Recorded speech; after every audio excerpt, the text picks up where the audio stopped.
Happy Sunday, neighbors. It's 5 o'clock somewhere.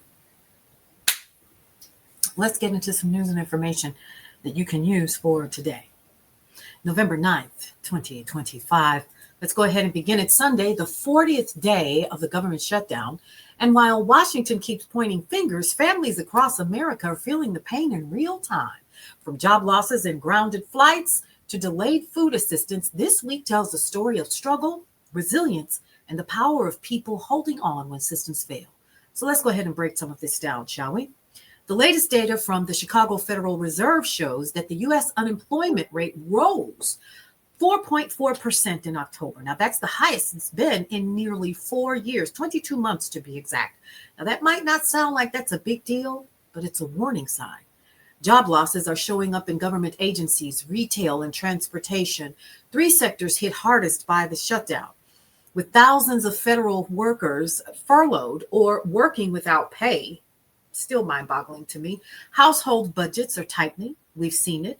Small businesses are slowing down or people having to completely repivot. And communities that rely on those paychecks, they're feeling the pinch. So the economy isn't crashing. Oh, but it's wobbling. And those wobbles hit working families first. Let's talk about this government shutdown. The federal government shutdown entered its 6th week with no resolution in sight. Now, lawmakers spent the weekend behind closed doors, and Senate leaders insist that the deal is actually close. But here's the truth.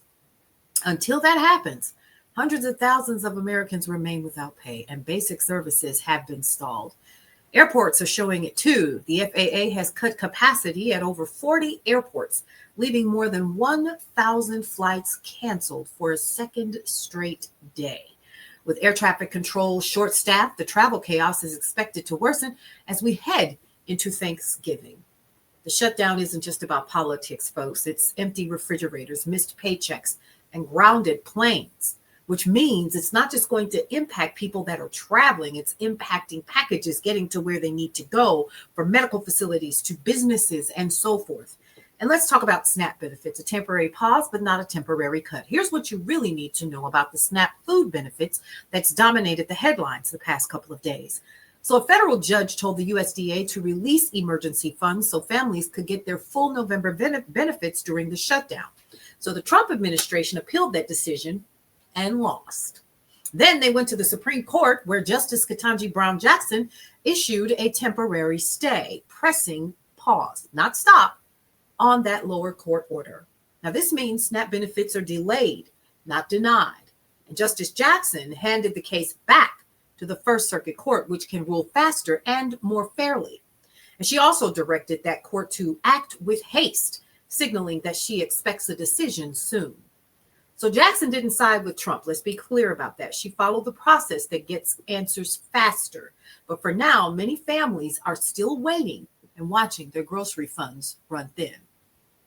Here's something else that you need to know that just came across my desk while I was actually preparing for this. And this is coming directly from the New York Times itself. The Trump administration actually have told states that they must immediately undo any actions to provide full food stamp benefits to low-income families in a move that added to the chaos and uncertainty surrounding the nation's largest anti-hunger program during the government shutdown. Now, the Agriculture Department issued the command in a late-night Saturday memo viewed later by the New York Times itself, and that guidance threatened to impose financial penalties on states that did not, quote, comply quickly with the government's new orders. So by Sunday morning, officials in several states said they were unsure how the latest directive from the Trump administration would affect the Supplemental Nutrition Assistance Program, known as SNAP. And the program, which serves 1 in 8 Americans, has already faced staggering disruptions in recent days, as Trump and his top aides have refused to fund it fully while the government remains closed. You needed to know that. All right. Now, more than 1,000 flights. We talked about that. And they were canceled on Saturday, marking the second straight day of disruptions. Air traffic controllers. We have TSA staff being forced to work without pay. fatigue, low morale, and staffing shortages are creating ripple effects that stretch from Atlanta to LAX to Houston to Chicago. And several airlines have begun consolidating flights or cutting routes until the government reopens. That means higher ticket prices. Higher ticket prices. I ought to know. I just tried to book a flight, and that sucker, which used to be $150, literally was how much? How much? $778. Yeah. So if you're flying soon, check your airline daily and expect longer delays nationwide. Some are saying up to 8-hour waits.